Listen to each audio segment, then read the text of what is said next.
Dragon's Dogma 2 is a game that I had anticipated since its announcement back in 2022. Despite never having played the original, the sequel kept me enthralled for all 62 hours of my first playthrough. Despite its flaws and controversies, the game's immersive exploration, addictive combat, unique pawn system, and a truly insane endgame made it one of the best experiences I have ever had in gaming.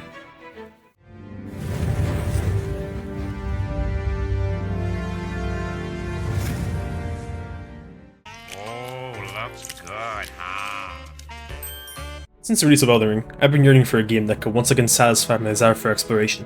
Fortunately, that same sense of excitement and adventure was reignited with Dragon's Dogma 2. Wow, that is delicious.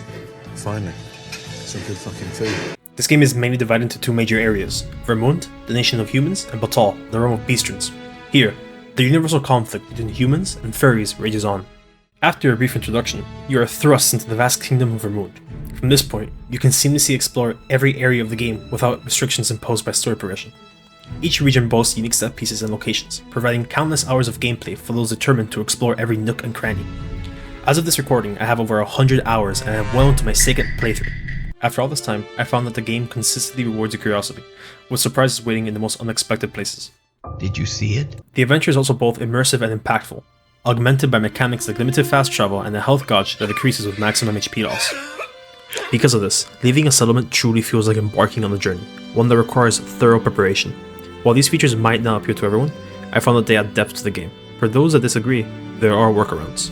While initially scarce, fairy stones become more accessible as you progress, allowing you to find or purchase them for just 10,000 gold, a relatively small price. Campsites, plentiful and strategically placed, offer quick restoration of your maximum HP. Nice. Overall, these additions add to the charm of the game rather than bog it down. Additionally, dynamic encounters in Dragon's Dogma 2 play a big part in exploration, making it feel natural and largely based on player intuition. Wait, I can use that catapult? By your leave. Hire the Woober? Wondering what's at the top of that mountain? Uh-oh. Uh-oh. On a side note, I recommend acquiring the rank 2 detection augment from the Trickster location as soon as possible. This augment makes an audible sound when you are near a Wakestone or Seeker's token. This completely changed the game for me, as it truly made me feel like a metal detector. The game also has a great deal of verticality. Like, you can get insanely high in this game, ascending to new areas that you never thought possible. Oh, a herb. Oh fuck. Oh my god. Bob? That really is a fun part of this whole technique. I have more pleasure just beating the brush. Where the game excels in exploration, its quest design fumbles the bag. Most quests are unfortunately mundane, typically involving the retrieval or delivery of an item. Oh my god, bro. Oh, hell no. Outside the palace, discussing a curious rumor. Despite this, completing these quests often feels satisfying. This satisfaction, however, largely stems from the game's reliance on player intuition.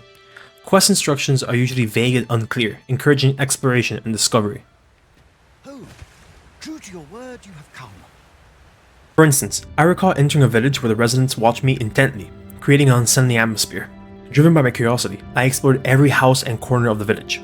Without reading too much, my persistence eventually led me to uncover the truth behind their behavior, rewarding my intuition. In a different quest, the outcome affected the town's healthcare by removing one of their only doctors. Remembering a doctor that I had met on the opposite side of the map, I took the initiative to persuade them to move to the town, thereby saving numerous NPCs. The best part is that these quests never explicitly directed my actions. Instead, I acted solely based on my own observations and decisions. The game's quest design shines in these moments, mirroring the immersive, player-driven approach of old-school RPGs and leaving me almost as satisfied as when Dan Schneider was finally exposed for being a horrible human being. So yeah, overall the exploration is pretty good. The only issue I had was with the tricky terrain.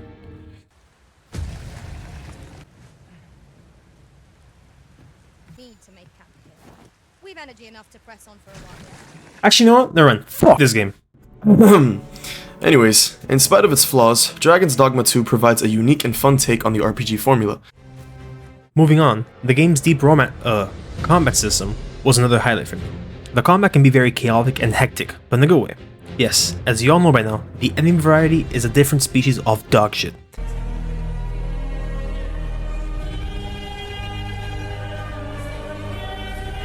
By the end of the game, I had Goblin Slayer fighting for bankruptcy.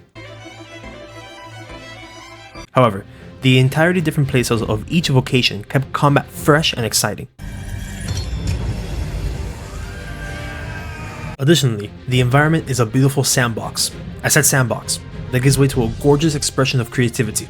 This is doubled if you decide to play a trickster, as you're able to literally gaslight enemies to death. Yeah, and then I got into an entanglement with... The combat can also be very satisfying and addictive, offering new ways to slay your opposition and establish dominance as the true Arisen.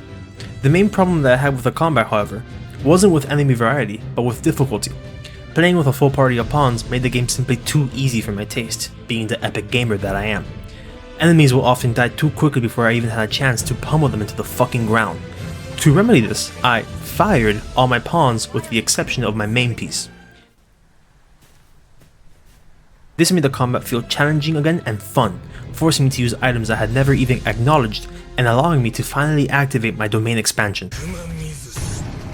To summarize the combat, it's pretty good. Show me the path thou wouldst walk.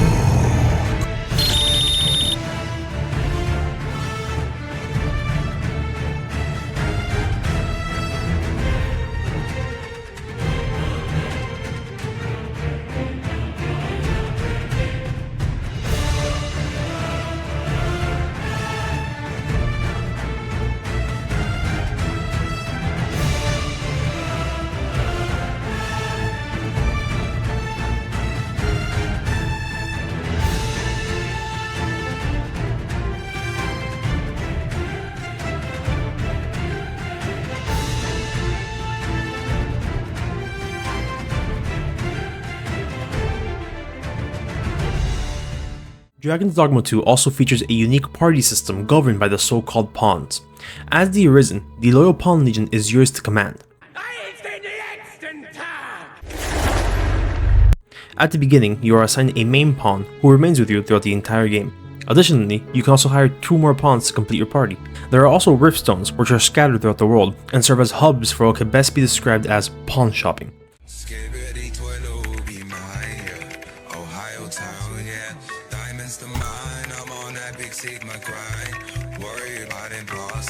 I see not even the Arisen could resist my charms. At these stones, you can filter pawns based on specific abilities, classes, and even their knowledge of quests. The game includes both official pawns created by Capcom and those crafted by other players. Pawns bring with them accumulated knowledge from their adventures, including treasure locations, combat strategies, and learned mannerisms, all of which they have acquired while serving their own Arisen. The pawn system was honestly pretty cool. It made me feel like I was in a classic Lord of the Rings adventure, although they certainly had their moments. Special teams, special plays, special players. But to be fair, it wasn't just the pawns.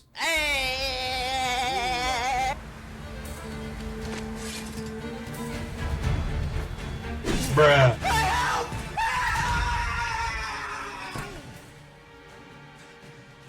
Aside from their quirks, pawns will serve you until the end, providing moral support and always having your back. Beware the dragon's plague. Moving on, the main storyline of the game felt short and rushed, serving more as a backdrop that guides you to new areas to explore. The focus here was clearly on the journey, not the destination. By the time the showdown with the dragon Grigori finally came, it was clear to me that he was just as shackled to his destiny as I was.